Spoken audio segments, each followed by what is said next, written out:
자, 반갑습니다, 여러분. 오늘 하루 잘 지내셨는지요? 날씨가 이제 많이 추워지고 있고요. 엄청 추워진다고 합니다. 감기 조심하시기 바랍니다. 오늘은 존 오웬의 참된 믿음의 특성과 능력, 이제 첫 번째 챕터가 끝났습니다. 참된 믿음이 바라보는 하나님의 구원 방식, 참된 믿음이 바라보는 하나님의 구원 방식에 대해서 우리가 오랜 시간 동안 나눴고요. 오늘 두 번째 챕터인데, 참된 믿음이 산출하는 복음적 거룩, 참된 믿음이 산출하는 복음적 거룩이란 주제로 이제 앞으로 몇 주간 또 말씀을 전하도록 하겠습니다. 참된 믿음이 산출하는 복음적 거룩, 페이지 87페이지입니다. 제가 읽으면서 같이 은혜 나누도록 하겠습니다. 참된 믿음이 산출하는 복음적 거룩. 참된 믿음은 신자들의 영혼과 양심 안에서 자기 자신을 입증하여 신자들로 하여금 죄에 대항하는 모든 싸움의 현장과 온갖 시련이나 유혹으로 연단받는 모든 현장에서 격려와 위로를 얻도록 하는데, 그 두 번째 방법은 하나님께서 우리에게 요구하시는 바 우리의 거룩과 하나님께 대한 우리의 순종에 관하여 성경이 계시하는 하나님의 뜻을 끊임없이 인정하는 것입니다. 라고 했어요. 믿음이 주체가 돼서 믿음에 이르게 하죠. 이 참된 믿음은 우리 신자들의 영혼과 양심 안에서 그 믿음 스스로를 입증해서 우리로 하여금, 그 신자들로 하여금 죄와 싸우게 하고요. 또 격려와 위로를 얻게 하는데, 이 하나님의 참된 믿음이 산출하는 복음적 거룩은 무엇이냐면, 하나님께 대한 우리의 순종을 끊임없이 인정하게 하는 것입니다. 믿음에는 이것이 결코 없을 수 없습니다. 그러니까 참된 믿음에는 반드시 이 순종이 있다는 말입니다. 그 어떤 시련을 만나도, 그 어떤 흑암이 마음을 덮쳐도 믿음에는 이것이 결코 없을 수 없습니다. 믿음은 그 어떤 극한 공경 속에서도 반드시 이것을 가지고 있게 되어 있습니다. 라고 그랬어요. 이것은 구원 얻는 믿음의 특별한 효과 혹은 역사입니다. 그런데 이것이 구원 얻는 믿음의 특별한 효과 혹은 역사임을 입증하기 위해서는 먼저 다음 몇 가지 것들이 전제되고 숙고되어야 합니다. 라고 그랬어요. 참된 믿음이 있어서 전제되어야 되는 몇 가지 사항들을 살펴보겠습니다. 전제 및 숙고 1. 본래 모든 사람에게는 도덕적으로 선한 것과 악한 것을 구별할 수 있게 해주는 빛이 있습니다. 모든 사람 안에는요, 선악을 구분할 수 있는 빛이 있다고 말하는 거예요. 잘 보세요. 특별히 그 중요성이 보통 수준을 넘어서는 것들과 관련하여 도덕적으로 선한 것과 악한 것을 분별할 수 있도록 해주는 빛이 있습니다. 특히 도덕적으로 선한 것과 악한 것을 분별할 수 있는 빛이 모든 사람에게 있다 그랬어요. 이 빛이 무엇인지 한번 계속 봅시다. 이 빛은 우리들의 노력으로 성취되거나 획득되는 것이 아닙니다. 누가 그것을 우리에게 가르쳐 주는 것도 아니요, 우리가 그것을 배우는 것도 아닙니다. 그것은 우리가 태어날 때부터 가지고 태어나는 것이요, 평생 우리에게서 떼어낼 수 없는 것입니다. 그것은 깊은 숙고를 하고 깊은 생각을 하기 전부터 우리 안에 존재하는 것이요, 어떤 일에서든 우리 마음이 맨 처음 작용을 할 때마다 본래적으로, 그리고 어떤 의미에서는 필연적으로 작용하는 것입니다. 이 빛이 뭘까요? 이 빛은 바로 양심입니다. 양심. 그래서 보겠습니다. 그런데 이 빛에는 분별력, 곧 사람들의 행동이 가지고 있는 도덕적 성격에 관한 분별력이 있는데, 이 분별력에는 필연적으로 어떤 판단이 언제나 함께 수반하게 되어 있습니다. 즉, 기준과 판단이 있어야 분별력이 생기고 선악이 가려지겠죠. 그 얘기입니다.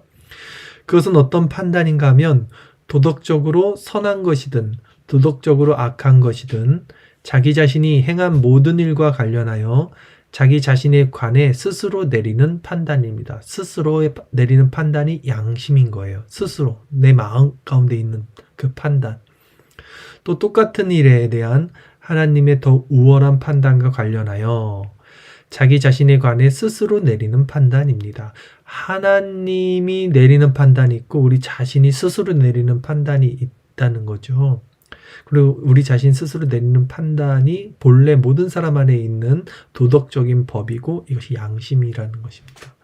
사도 바울은 율법이 없는 이방인도 이런 빛과 이런 분별력과 이런 판단력을 가지고 있다고 분명하게 말합니다. 로마서 2장 14절 15절 내용이 바로 이런 내용입니다. 그렇죠? 자연인들에게도 이 양심의 법이 아직도 남아있어요. 부패하고 타락한 인간에게도 구원 얻을 정도는 아니지만 우리 안에 그 양심의 법이 아직도 남아있어서 일반 은총 가운데 하나님이 그 섭리로 지켜주고 있기 때문에 이 세상이 아직 이렇게 미처 멸망하지 않은 것이죠. 로마서 2장 14절 15절 율법 없는 이방인의 본성으로 율법의 일을 행할 때는 이 사람은 율법이 없어도 자기가 자기에게 율법이 되나니 이런 이들은 그 양심이 증거가 돼요. 그렇죠? 양심이 나오죠? 그 생각들이 서로 혹은 송사하며 혹은 변명하여 그 마음에 새긴 율법의 행위를 나타내느니라. 즉 이수신장은 어떻게 구원받았어요? 이 질문에 대한 답이 여기 있는 거예요. 예수님이 있기 전 시대, 예수님을 몰랐던 시대, 하나님이 없던 시대, 하나님을 몰랐던 시대에 대한 구원의 유무를 나눌 때 율법이 그러니까 양심이 그의 율법이 된다 했어요. 율법이 없어도 자기가 자기의 율법이 된다. 이런 이들은 양심이 증거가 된다라고 말을 하고 있는 것입니다. 그래서 읽어드릴게요. 이 말씀은 거듭나지 않은 사람의 양심을 그것이 본성적으로 가지고 있는 두 가지 능력과 관련하여 매우 정확하게 묘사한 말씀입니다. 거듭나지 않은 사람의 양심도 율법이 요구하는 선과 율법이 금하는 악을 각각 분별합니다. 또한 거듭나지 않은 사람의 양심도 사람들이 행한 일에 대하여 유죄 선고와 무죄 판결을 내립니다. 자, 여기서 볼게요. 양심으로 말미암아 사람들이 선악을 아는 거예요. 그러니까 예를 들면 예수님의 제자들이 그 성령 받기 전에 이제 변화산에서 예수님이 십자가를 지실 것을 선포를 하십니다.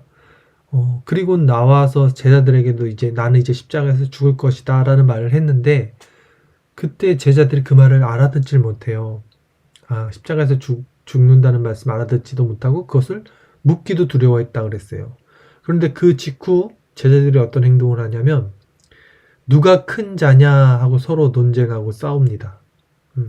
근데 이 싸웠다는 것은 결국 예수님 하나님 나라의 원리에서 크고 작은 자를 모르는 상태였기 때문에 이 세상적으로 임할 그 메시아 하나님의 나라를 고대했고 그 기준으로서 크고 작음을 나눠서 자기들끼리 싸운 건데 이들이 여기서 자기들이 싸우면서 예수님의 눈치를 봅니다. 그러니까 예수님 모르게 싸워요. 공간보문서에 보면 서로 이렇게 예수님 몰래 뒤에서 싸우고 있었던 거예요. 그 예수님이 끄집어내서 너네 무슨 일이니? 이렇게 말하는 장면이 있죠. 즉 이렇게 누가 크냐 이런 싸움을 하는 것 자체가 진리를 모르기 때문에 세상적 기준에서의 그 선악, 어떤 높고 낮음을 싸우고 있었음에도 불구하고 이들이 그런 것이 잘못됐다는 것을 또 알고 있었다는 거예요. 그러니까 뒤에서 싸우는 거예요. 예수님한테 혼날까봐. 즉 인간에겐 누구나 거듭나기 전에든 사람들도 이 양심의 법을 따라 선악을 분별할 수 있는 어느 정도의 기준이 있다라는 것이죠. 그렇기 때문에 도덕적인 일과 관련된 여러 가지 의무들을 바람직한 것으로 인정해 주는 것이 모든 사람에게 공통적으로 있는 것입니다. 우리가 믿지 않는 이방인 중 어떤 사람들에게 볼 수 있는 것처럼 그들로 하여금 그와 같은 인정을 할 수 있도록 지도해 주는 이 빛은 여러 가지로 향상될 수 있습니다. 또 어떤 사람들의 경우에는 오히려 이런 빛에 억압을 당해서 결국은 완전히 소멸된 것처럼 보이기도 하고 마침내 그들은 멸망할 짐승으로 전락해 버리기도 합니다. 또 이런 빛이 소유하고 있는 분별력이 여전히 남아있는 사람일지라도 지속적으로 죄를 범하고 그 안에서 마음이 계속 완고해져 있다면 그것으로 인해서 그 빛의 분별력은 그 모든 효력을 얼마든지 상실할 수도 있습니다. 즉 무슨 말이냐면 자연인들이 양심의 법을 따라 스스로 어떤 선악을 분별한다고 하더라도 이 빛이 너무나 약합니다. 또 구원에 이르게 할 수 있는 빛은 아니에요, 양심은. 그래서 지속적으로 죄를 범하면 이제 마음이 점점 완고해져서 나중에는 그 양심의 빛마저 효력을 잃게 된다, 상실하게 된다라는 말입니다. 사도 바울은 하나님의 진노를 받아 마음이 완악해지고 죄에 내버려진 사람들이 바로 그와 같은 상태에 있다고 선언합니다. 로마서 1장 32절 말씀이 바로 그런 내용입니다. 저희가 이 같은 일을 행하는 자는 사형에 해당하다고 하나님의 정하심을 알고도 자기들만 행할 뿐 아니라 또한 그 일을 행하는 자를 옳다 하느니라 했어요.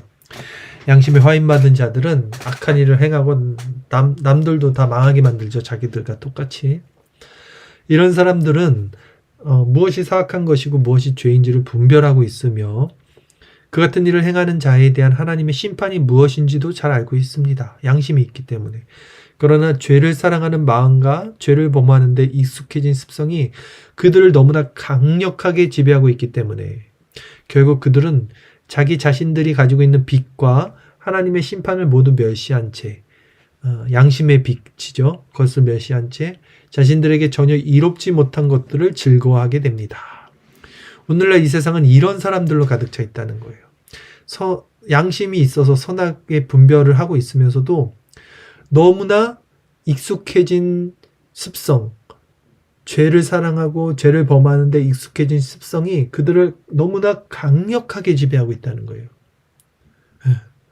육신이 연약한 거죠. 그러니까 마음은 원이로되 육신이 연약하다는 말씀처럼 이들이 이겨낼 수가 없는 거예요.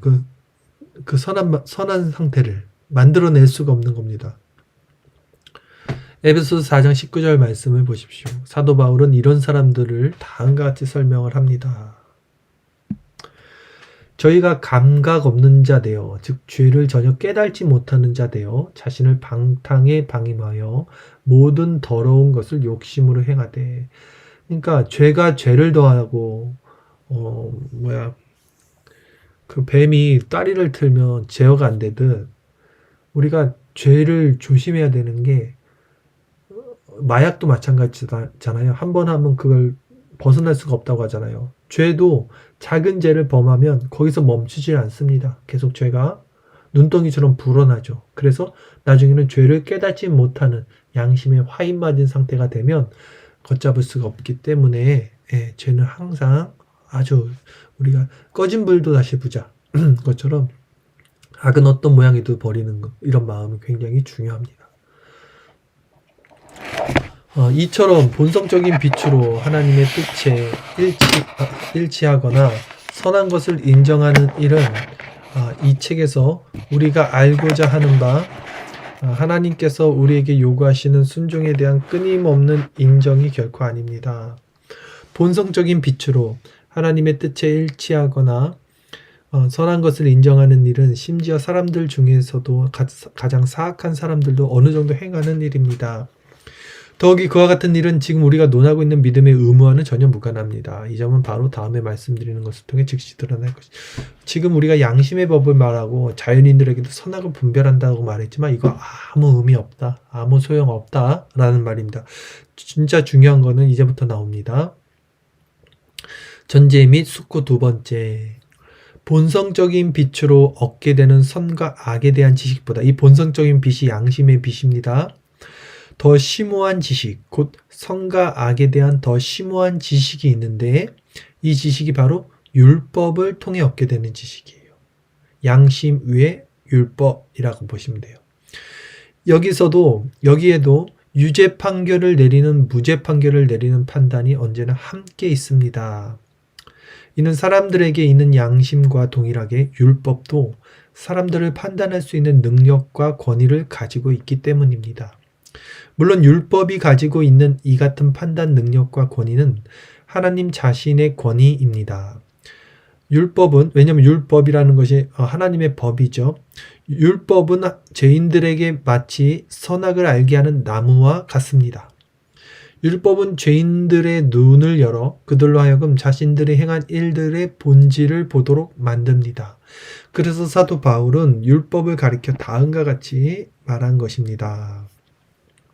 율법으로는 죄를 깨달음이니라. 아멘. 자, 율법은 마땅히 행할 의무도 죄인들에게 알려줍니다. 율법은 모든 의무에 관한 충분한 규범이기 때문입니다. 저는 다음과 같이 말씀드립니다. 율법을 통해서 사람들이 얻게 되는 죄와 의무에 관한 지식과 각성이 있는데, 이런 지식과 각성은 단순히 본성적 빛을 통해서 사람들이 얻거나 발견할 수 있는 것보다 훨씬 더 선명하고 명확한 지식과 각성입니다. 즉, 양심보다 더 강하고 선명하고 명확한 지식과 각성이 율법이라는 거죠.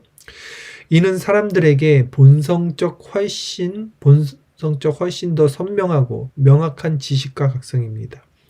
이는 사람들에게 본성적 빛만 있었다면 대부분 놓쳐버리고 말았을 것의 신뢰들, 곧 중대한 의무와 죄에 관한 많은 신뢰들을 율법이 더 많이 알려주기 때문입니다.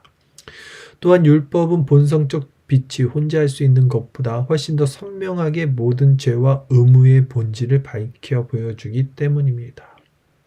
그러니까 이 자연인들 중에서도 양심을 통해서 성선설이 아니라 성악설을 믿는 사람들이 있어요. 인간은 원래부터 죄인이다. 인간이 죄인이라는 것을 양심의 법을 통해서 아는 거예요. 근데 율법을 보면 더 강력하게, 더 면면하게, 명확하게 볼 수 있다는 거예요. 율법으로는 죄를 깨달음이니라. 율법의 일용법이 이렇게 우리에게 주어진다는 것이죠.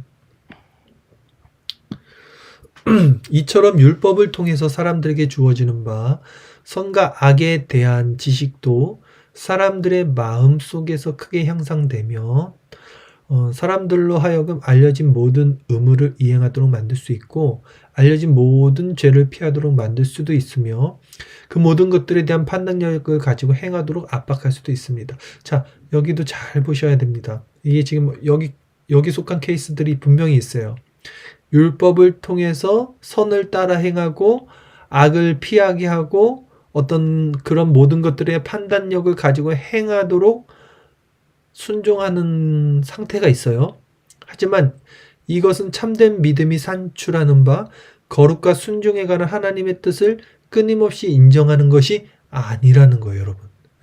이게 잘 보셔야 돼요. 왜 그렇습니까? 세 가지 이제 이유를 들 수 있는데, 이게 무슨 말이냐면, 우리가 성경을 봤습니다. 아, 이거 죄구나. 이렇게 하나님이 하지 말라는구나. 아, 이렇게, 이게 복이구나. 이렇게 하라는구나. 그래, 그러면 이렇게 안 해야지 해서 그렇게 안 합니다. 이렇게 해야지 해서 이렇게 해서 이런 판단력을 가지고 행할 수 있어요, 우리가. 그런데 그것 또한 참된 믿음이 아니라는 겁니다. 여러분, 잘 보셔야 돼요. 이유 1. 율법으로 말미암아 선을 인정하거나 악을 정지하는 일은 특정한 범위에 국한됩니다.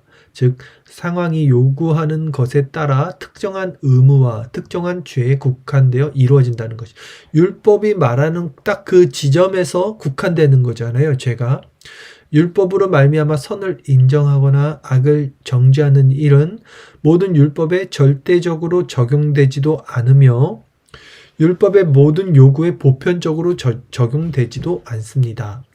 그러므로 율법으로 말미암아 선을 인정하거나 악을 정지하는 일은 참된 믿음이 산출하는 바 거룩과 순종에 관한 하나님의 뜻을 끊임없이 인정하는 것이 아닙니다. 즉, 율법은 부분적이고 제한적이기 때문에 그것을 지키고 아니면 지키지 않고 요걸 통해서 율법 전체가 말하는 뜻을 우리가 이룰 수는 없다. 이렇게 이해하시면 됩니다. 그렇다고 해서 그 일이 항상 부분적으로만 이루어진다고 말씀드리는 것은 아닙니다. 다시 또 여기서 또 말을 조금 확장시키죠. 왜냐하면 율법으로 말미암아 선을 인정하고 악을 정죄하는 사람들 중에는 자신이 알고 있는 모든 의무를 전부 이행하고 자신이 알고 있는 모든 죄를 전부 피하는 사람들이 있기 때문입니다. 이것을 일컬어 율법적 성실함이라고 부릅니다. 물론 이런 성실함은 매우 희귀합니다. 단순히 율법의 권능 아래 묶여있는 사람치고 몇몇 죄에 대한 탐닉과 몇몇 의무에 대한 태만함을 보이지 않는 사람은 거의 찾아볼 수 없습니다. 율법에 묶여있는 사람들은요, 이렇게 뭐랄까요, 좀 잘못 나가는 경향이 태반이라는 거예요. 율법주의를 가든지 아니면 죄를 저지르면서도 그걸 못 보든지, 바리새인처럼 되든지. 근데 그럼에도 불구하고 율법적 성실함을 발휘하는 사람들도 있다는 거예요. 누굴까요? 이게 바울 같은 사람이죠. 바울. 그렇죠. 사도 바울은 율법을 지켜서 정말 성실하게 사는 사람이었잖아요. 가령 나오죠. 회심하기 이전에 바울이 바로 그런 인물이었습니다. 회심하기 이전에 바울은 바리새적인 신앙을 가지고 있었는데 그때 그는 율법적 성실함을 소유한 사람이었습니다. 율법의 의를 기준으로 바울을 판단할 때 그때 바울은 흠이 없는 사람이었습니다. 나중에 바울은 다음과 같이 말합니다. 빌립보서 3장 6절 나로 말하자면 율법의 의로는 흠이 없는 자로다. 자, 이런 사람들이 있다는 거예요. 그러니까 근데 이때 바울이 구원받은 상태가 아니잖아요. 어떤 죄각성과 중생과 회심이 일어난 상태가 아니잖아요. 거듭난 상태가 아님에도 불구하고 율법으로 선하게 살았던 자예요. 우리도 이런 사람들이 교회 안에 있을 수 있다라는 것입니다. 바울은 죄라고 알려진 모든 것에 자기 자신을 조금도 허용하지 않았고 의무라고 알려진 모든 것에 자기 자신을 조금도 태만히 하지 않았습니다. 실로 바울은 흠잡을 데가 조금도 없는 사람이었습니다. 죄를 범하는 것이나 의무를 이행하는 것과 관련하여 바울을 조금이라도 트집 잡을 수 있는 사람은 아무도 없었습니다. 실로 그는 흠이 없는 사람이었습니다. 욥도 그런 사람이었어요. 욥도. 그렇죠? 그러나 이처럼 율법적 성실함을 소유하고 있는 사람의 경우도 선을 인정하고 악을 정죄하는 일은 특정한 범위에서 제한적으로 이루어집니다. 다시 말해서 이런 사람들은 지금 당장 자신이 당면하고 있는 특정한 의무와 특정한 죄만 중요하게 생각한다는 것입니다. 이런 사람들은 율법의 전체적인 의와 거룩함을 중요하게 생각하지 않는다는 것입니다. 즉 율법이 말하고 있는 그 큰 숲을 못 보는 거죠. 나무만 보고 행하는 것이죠, 결국. 이것에 관해서는 조금 뒤에 다시 말씀드리겠습니다. 그러므로 어떤 사람이든 자신에게 어떤 의무가 부과되는 특정한 시기가 되고 자신의 확고한 판단력이 작용하여 의무가 마음에 생각나는 때에는 그렇게 생각나는 의무를 얼마든지 인정할 수도 있고 그것과 반대되는 죄에 대해서는 얼마든지 반대할 수도 있는 것입니다. 그러나 이것은 지금 우리가 알고자 하는 바 거룩과 의를 끊임없이 인정하는 것에 미치지 못합니다. 참된 복음, 참된 진리 가운데 들어가지 못한다는 것입니다. 율법적 회개를 하는 거예요. 이런 사람들은 율법을 지킬 수 있고요. 선악을 그 안에서 분별하고 행할 수도 있습니다. 그러나 참된 복음 안에는 들어갈 수 없다는 것이죠. 이유 두 번째, 율법으로 말미암아 선을 인정하거나 악을 정죄하는 것은 선한 것 자체에 대한 사랑이나 악한 것 자체에 대한 증오심에 반하지 않습니다. 그러므로 율법으로 말미암아 선을 인정하거나 악을 정죄하는 일은 참된 믿음이 삼출하는 바 거룩과 순종에 관한 하나님의 뜻을 끊임없이 인정하는 것이 아닙니다. 즉, 이 율법으로 말미암아 선을 인정하거나 악을 미워하는 것은 자원하는 심령에서 일어나는 상태가 아니에요. 내가 기뻐서 정말로 선을 따르고 내가 정말 슬프고 싫어서 악을 안 따르는 게 아니라 혼날까봐 이 율법에서 이렇게 안 하면 혼난다니까 무서워서 따르는 거잖아요. 그 얘기입니다. 그러면 왜 율법으로 말미암아 선을 인정하거나 악을 정죄하는 것은 선한 것 자체에 대한 사랑이나 악한 것 자체에 대한 증오심을 수반하지 않는 것입니까? 이 얘기죠. 왜냐하면 율법으로 말미암아 선을 인정하거나 악을 정죄하는 사람들의 경우 속사람으로는 하나님의 율법을 즐거워하지 않아요. 이거예요. 속사람으로는 하나님의 율법을 즐거워하지 않고 있기 때문이며 또 그렇게 즐거워할 수도 없기 때문이에요. 그래서 율법적 회개만 하고 있는 거예요. 복음적 회개로 들어가지 못하죠. 이런 사람들은 사도 바울이 로마서 7장 22절 말씀에서 말하는 것을 따라 할 수 없어요. 내 속사람으로는 하나님의 법을 즐거워하노라. 이 상태가 몰라요. 이 상태를 모르죠. 내 속사람으로는 하나님의 법을 즐거워하노라. 아멘. 이 상태를 알아야 돼요. 여러분, 우리는 내 속사람으로는 하나님의 법을 즐거워하노라. 내 속사람으로 하나님의 법을 즐거워하노라. 율법으로 말미암아 선을 인정하거나 악을 정죄하는 사람들은 하나님의 율법에 대한 애착심과 율법 안에 있는 모든 것들에 대한 애착심을 느낄 수도 없고, 그렇기 때문에 사랑과 즐거움으로 그것들을 인정할 수도 없습니다. 물론 이런 사람들도 이런저런 의무를 사랑할 수도 있고 이런저런 죄를 증오할 수도 있습니다. 하지만 이런 사람들이 발휘하는 바 선한 의무에 대한 사랑과 악한 죄에 대한 증오는 그들에게 있는 죄에 대한 자각이나 그들이 현재 처해 있는 상황에 적합하게 여러 가지를 깊이 숙고한 결과 발생하는 사랑과 증오입니다. 부분적이고 한계적이라는 것이죠. 결국 이런 사람들이 발휘하는 사랑과 증오는 의무가 본질적으로 선하고 죄가 본질적으로 악하기 때문에 일어나는 사랑과 증오가 아닌 것입니다. 그러므로 다음과 같이 말씀드릴 수 있습니다. 이유 세 번째, 구원 얻는 믿음의 빛이 없으면, 구원 없는 믿음의 빛, 생명의 빛, 이게 없으면 그 어떤 사람이라도 우리의 거룩과 순종에 관한 하나님의 뜻에 대한 계시를 지속적으로 그리고 보편적으로 인정할 수 없습니다. 이렇게 했어요, 여러분. 오늘 이렇게까지 말씀을 좀 나눴고요. 우리가 오늘 두 가지에 대해서 배웠어요. 그리고 오늘 이제 참된 빛, 생명의 빛에 대해서 우리 다음 주에 이제 세 번째는 좀 더 나눌 거고요.